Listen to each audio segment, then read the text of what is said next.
There's a few ways to poke holes in this argument, okay? Logically speaking, I think.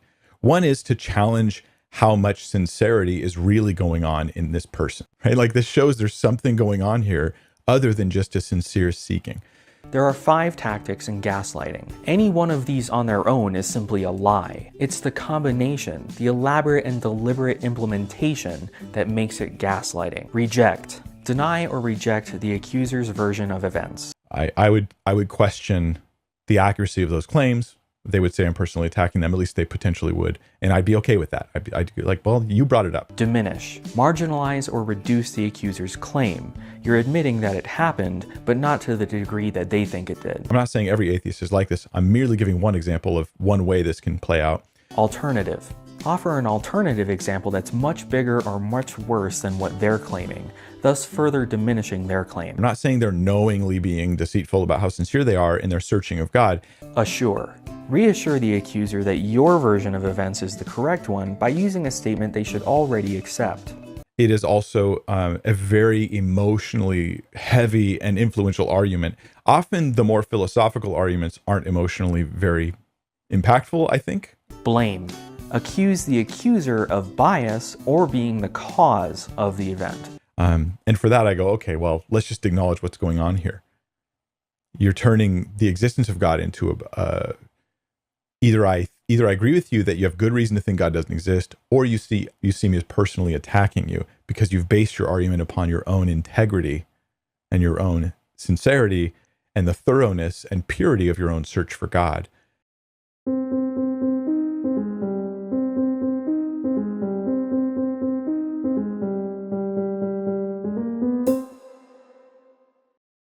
Hey everybody. So if you were to ask me the main reason I don't believe in God, it's that I see no sign of him anywhere. Seems pretty simple, right? Even worse, Christians believe God is timeless, all-powerful, and all-knowing, which means their concept of God either doesn't exist or is purposefully hiding from us. And there's really not much of a way around that problem, which is why I found it interesting that Mike Winger decided to tackle it head-on. So I guess let's see what his approach is. Will it be free will, which is nonsense? Or will he blame atheists, which is nonsense but also insulting? I guess we'll find out. Before we continue, I want to quickly recommend a new YouTuber, Mindshift, who recently responded to this video too. He's remarkably good for as new as he is, a lot better than I was when I started, and he seems to have some pretty rare insights into evangelical thinking. So I'd suggest you go check him out. Anyway, now let's get back to Mike Winger doing his Mike Winger thing. The hiddenness and silence of God is causing me doubts. Is there any advice or help you can offer, such as that God is silent now because revelation has been completed with the New Testament? Thanks. So it sounds like Mike's answering a question from a viewer who's experiencing doubts. And notice what a conclusion-seeking question it is. He's not looking to dig deeper into the silence of God, why it makes him doubt, or any of its other implications. He just wants it explained away. He even tries to help Mike along with a suggested answer to his own question, but the answer is so poor it just kind of betrays his own desperation. I mean, the existence of the New Testament isn't a good reason for God to be silent any more than me leaving a note on the fridge is a good reason for me to abandon my kids. So, Mike. Oh yeah, the guy who asked the question is also named Mike. That's fun. The hiddenness of God is one of the, it's simultaneously a philosophical argument against God's existence. Okay, sorry, but I just have to point this out. I found it incredibly funny that Mike lost track of what he was saying and they tried to cover it with a jump cut. Now, of course, both these things are totally understandable for a live recording, but what's curious to me is why they left in the part where he trailed off. The hiddenness of God is one of the, it's simultaneously a philosophical argument. Seriously, this would have been super easy to fix. I mean, it took me like 10 seconds. Just watch. The hiddenness of God is simultaneously a philosophical argument. Anyway, now that I at least have had a good laugh, I guess we should move along to Mike making very serious points about the hiddenness of God. A philosophical argument against God's existence, or at least against God's love. And on the other hand, it is also a very emotionally heavy and influential argument. Often the more philosophical arguments aren't emotionally very impactful, I think. A lot of times, you know, like I look at, say, the Kalam cosmological argument, I go, oh, that's a really good argument for God's existence, but I don't know how much it strikes people's emotions. I look at the moral argument and I go, that one hits people's emotions and it's intellectually strong as well. So that's interesting. This kind of hits both. I'm not really sure what the point of all that was. Sure, any philosophical topic can feel more or less emotionally impactful depending on how it touches a person's life. But why bring this up in such sweeping terms? If you suspect someone's emotions clouded their reasoning, you should still focus on the reasoning itself and let it stand or fall on its own merits. This kind of vague speculation that divine hiddenness is an emotional topic isn't helpful and seems designed to cloud the issue before getting into it. In fact, it sounds a little bit like a general insinuation that atheists are just being emotional when they bring it up. Oh, and also, the moral argument for God isn't strong. It's silly. So's the Kalam. I'm sure you're all glad I cleared that up. And the hiddenness argument goes something like this. And I'm just going to, something like this. I don't have a syllogism before me to present to you, but it goes something like this. Hey, if God really loves people and he wants them to know him and he wants them to follow him, then he would make efforts to reveal himself to those people, right? So if you had a sincere non-believer, a non-believer who was sincerely looking and searching for God but not finding God, that would perhaps prove that God doesn't really love them and want them saved. Or that he doesn't exist. That seems more like what atheists would infer from the hiddenness of God. Because they don't believe in him. Whenever they talk about what an all-powerful, all-loving God would do, they're speaking in hypotheticals about whether the Christian concept of God makes sense. That's pretty straightforward, but Mike talks about it like they're hashing out their personal feelings about God, which is weird and makes it sound like he either can't comprehend actual belief, or is leaning into the they're just emotional suggestion he just finished making to insinuate we're just mad at God or something. Because look, they're sincere, and they're trying, but they're not finding. So there must be some fault in God because their motives, intentions, and methods are right. Mike did something a little tricky here, but before pointing it out, I want to bring up a vital aspect of this whole thing, which is that the divine hiddenness argument does not exist in isolation. Sure, the argument itself has specific parameters focused on how a hypothetical God would reveal himself, but it's very closely connected to the main reason people don't believe in God, which is that, we don't see him anywhere. And yes, just to cover my bases, by see, I mean detect in any way. This is the driving force behind disbelief in pretty much anything. You don't notice something manifesting in reality, so you don't believe in it. Simple as that, whether you're talking about aliens, ghosts, vampires, or God. It's within the context of this general lack of evidence that the divine hiddenness argument points out that Christianity has an additional problem, which is that by claiming God is an all-knowing, all-powerful being who wants us to know he exists, it offers a way to falsify its core assertion. And this is something that doesn't usually work out well for paranormal belief. For example, if you proposed aliens are visiting Earth, you'd be making a claim that appears unfounded, but fortunately it also has the benefit of being unfalsifiable because you can always just say the aliens are hiding or stealthy or whatever. But as soon as you say the aliens are, for example, broadcasting an unmistakable message on all radio frequencies, you've proposed a clear way to check your claim. And if people turn on their radios and don't hear a broadcast, then the method you gave for checking your claim failed.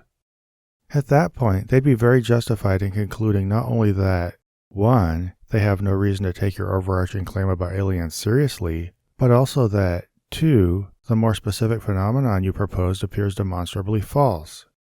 By pointing this out, they wouldn't be suggesting aliens had failed. They'd be suggesting that your proposition failed. You probably see where I'm going with this.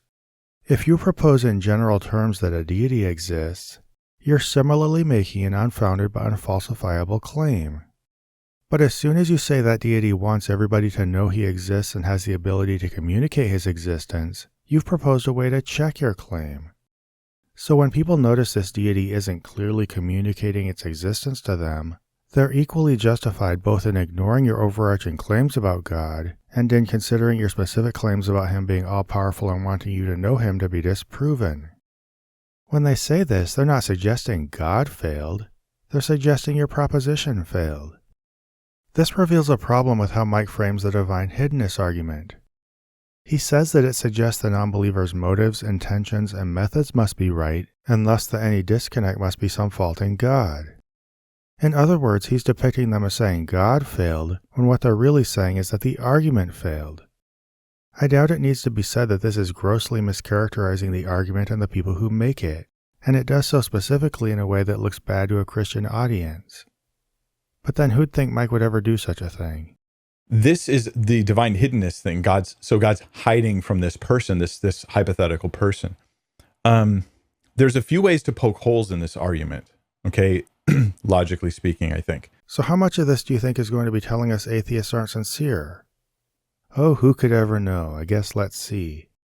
One is to challenge how much sincerity is really going on in this person. And here we go already. That while they believe they're sincere, I'm not saying they're knowingly being deceitful about how sincere they are in their searching of God. Oh, much better, I guess. There can be lots of things going on in the heart of a human where they feel they are sincerely looking. I've seen atheists who bring a divine hiddenness argument, and the way they do it, it's as though the argument was an afterthought to their atheism. I agree with Mike that there can be a lot of things going on in the heart of a human, weird as that phrasing is. For example, when a religious fundamentalist hears a non-believer share their experience, something in their heart might be so invested in maintaining their personal concept of God that they construe what the person says as an afterthought to their atheism so they can dismiss it.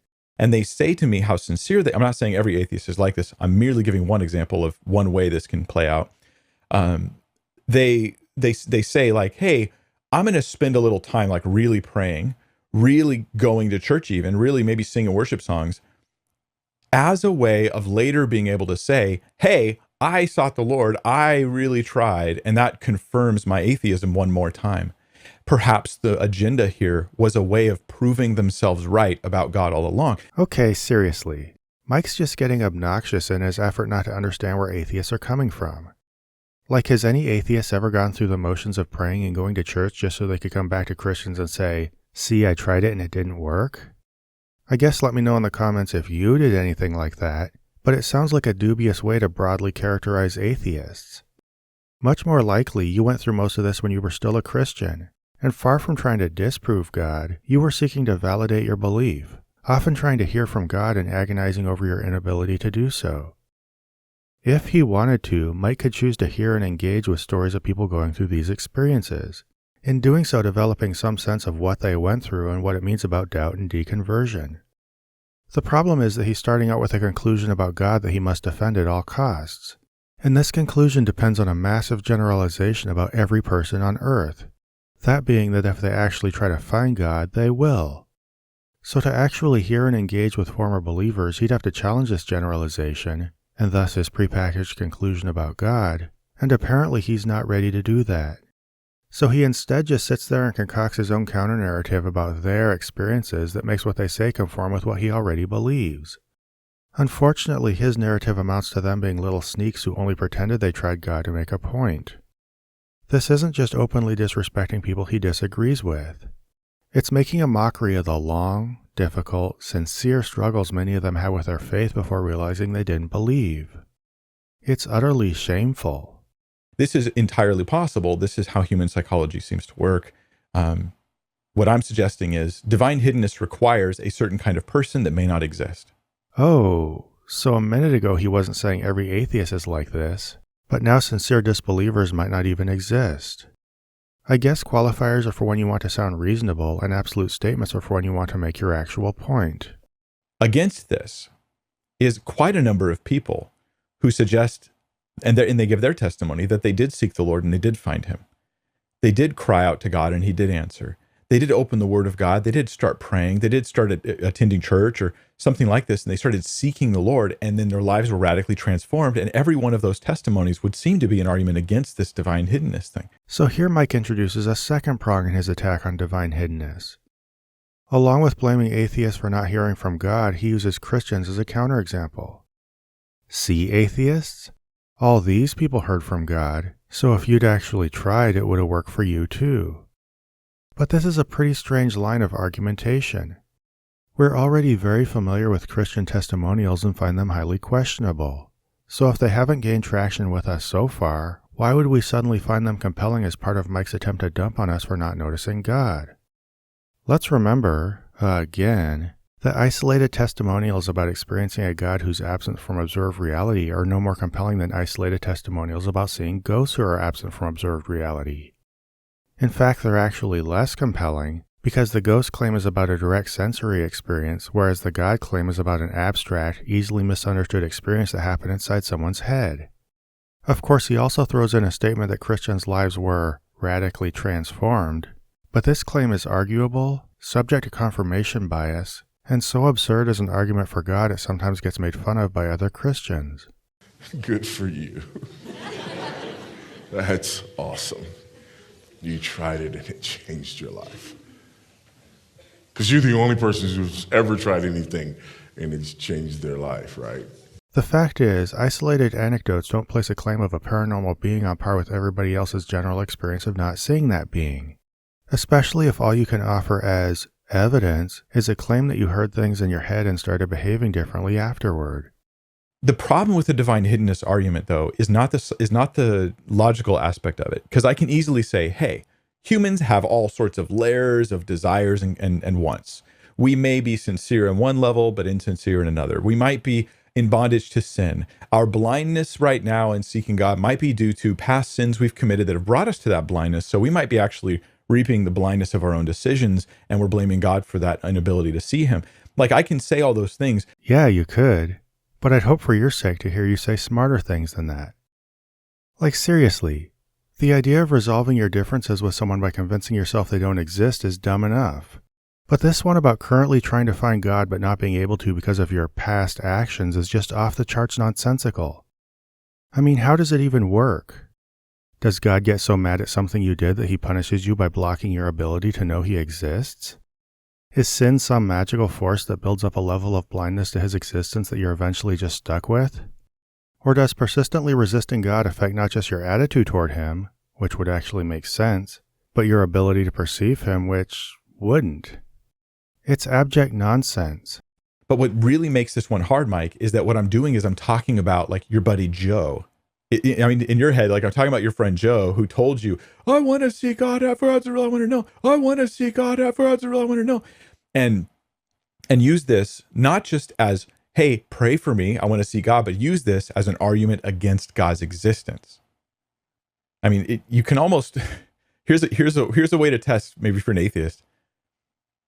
If you're sincerely seeking God and you really want to find him, why are you using your so far lack of finding him as a way of arguing for others to not believe in him, right? Like, this shows there's something going on here other than just a sincere seeking. Something going on here other than just a sincere seeking. Well, now that's just a nasty broad strokes accusation. And a weird one, too. Because what do you do when someone makes a supernatural claim that you don't find compelling?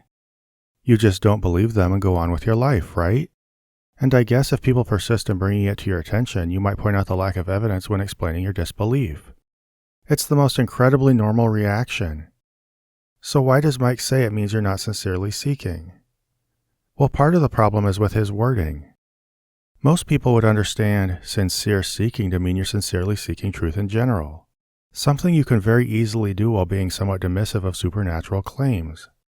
These claims are a dime a dozen and rarely compelling enough to warrant anything more than your most passing consideration, if that. So you can seek with all the sincerity in the world while paying very little attention to any of them. And whether Mike likes it or not, that includes his God claim.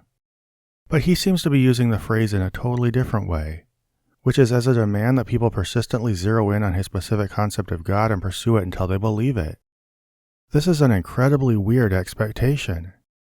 After all, Mike doesn't run around urgently asking Muslims to pray so he can find Allah or asking ufologists for tips on how to spot alien spacecraft, right? So why does he expect this kind of bizarre behavior from people who don't believe in his God? It sounds like a bit of a double standard from someone who thinks his favorite supernatural claims are just way more special than the rest. But guess what? They all think that. Now, if you think that was bad, just watch. Because next he gets into some weird gaslighting type behavior that honestly sounds kind of abusive. So my thought is the hard part is that people then make it personal. Mike's not talking about this logical argument about God and his existence or whatever. Mike's talking about me. He's attacking me personally. He's by making the argument depend upon if I'm the atheist, depend upon my sincerity and my integrity. I then come into currently in our culture, a very advantageous position for arguing, where I get to say, anyone who disagrees with me on this hiddenness thing is attacking me personally. They're attacking my sincerity. They're attacking my integrity. They're attacking my story. They're attacking my life, my lived experience. And that alone is incredibly persuasive for people, especially in our current culture. And for that, I go, okay, well, let's just acknowledge what's going on here. You're turning the existence of God into either I agree with you that you have good reason to think God doesn't exist, or you see me as personally attacking you because you've based your argument upon your own integrity and your own sincerity and the thoroughness and purity of your own search for God. This is just incredibly gross, right? Mike's trying to reinvent the story as something bad he did, and whenever someone tries to pull this off, it helps to hold them accountable by recreating the series of events. In this case, first, Christians propose the existence of an all-powerful God who wants us to know he exists. Second, atheists point out they haven't received any communication from this God, which implies such a God does not exist. And third, Mike suggests we only claim not to hear from God because we're in some way insincere. When you lay it out there, it looks pretty straightforward, right? But what does Mike take away from this? Well, he doesn't own the fact that he called us insincere. He doesn't apologize for it, acknowledge that it was just him assuming what was going on in our heads, or in any other way recognize that it was an unconstructive way to participate in a conversation. No. He blames us because apparently by telling him we haven't heard the voice of his God, we backed him into a corner where he had no choice but to call us insincere if he didn't want to believe us. Not only is this straight-up abusive slapping someone across the face and then blaming them for it, but it gives non-believers literally no room to maneuver in the conversation. Everything we say, including everything we share about our personal experience, needs to directly validate his concept of God. If it doesn't, it has no place in the conversation, to the point that Mike can just call you insincere and then blame you for bringing it up. Basically, I think he just expects everyone to show up agreeing with him. This idea of conversation is so insanely inflexible, I kind of doubt Mike knows how to have one. Maybe that's why he refers to everything he presents as a teaching. He's there to teach and everybody else is there to learn. I don't know. One thing I'll throw in here, just because I haven't gotten around to it anywhere else, is how totally bizarre this accusation is. Like if someone wants you to do something and you don't want to, you remain fully aware of their existence and still, just don't do what they say. It's how we choose not to comply with anybody who obviously exists. So if God obviously existed, wouldn't we do the same thing with him too? Mike's suggestion that we'd instead convince ourselves he doesn't exist is so far-fetched it starts to look like a transparent attempt to explain away God's unfortunate habit of not manifesting. And the bottom line, though, is I don't think, Mike, that this should stumble you in your walk with God. Have you sought the Lord and found him? Why would you stop believing him because someone else says that they seek the Lord and don't find him? Well, the reason is that Christians believe God makes himself clear to everybody who's searching. The entire basis behind the Divine Hiddenness argument. So even if you've had an experience that felt like finding God, there are a lot of other people out there who say they haven't had this experience. And according to you, this brings up doubts in your mind. It probably gives you questions about what your experience was, why God wouldn't communicate with others, or I guess why so many people say he didn't communicate with them, and even if your concept of God exists. This is all very reasonable stuff to wonder about. Now, of course, you don't have to let new information change your thinking. In fact, Winger's way of casting it in terms of obligation gets it all wrong. It's whether you want to. If you want to, you can be the kind of person who absorbs new ideas and is willing to let the evidence lead you wherever it goes. Or if you prefer, you can, like Mike Winger, consider any change in thinking something that stumbles your walk with God, which is language meant to portray any change in your thinking as a failure. So the question is, do you want to consider any change in your thinking a failure? Do you want to be the kind of person who builds a fortress around the part of your mind that accepts Christianity and keeps it crystallized in its exact form at all costs, regardless of what evidence you need to ignore, regardless of what weird things you need to assume about others?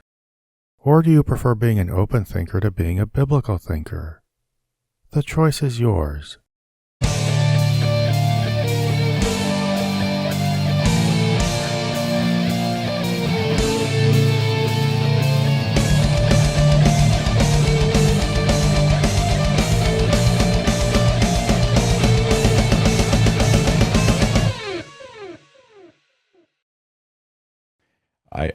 I would question the accuracy of those claims. They would say I'm personally attacking them. At least they potentially would. They potentially would if you chose to do it.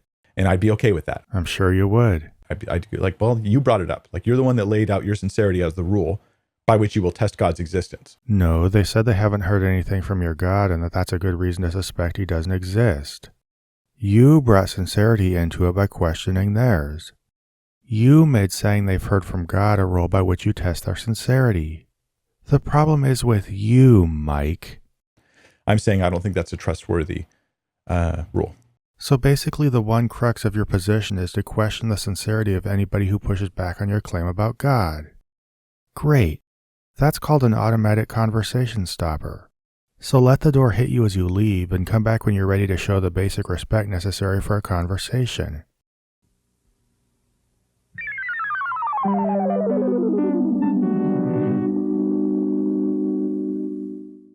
This program was made possible by a grant from John Adams, Bob Generic, Maggie Danger, S.R. Foxley, Daniel Bostedt, Magnus Holmgren, and Q, and by the generous support of viewers like you. If you'd like to join them in pledging to this channel, please find a link to the Prophet of Zod Patreon below.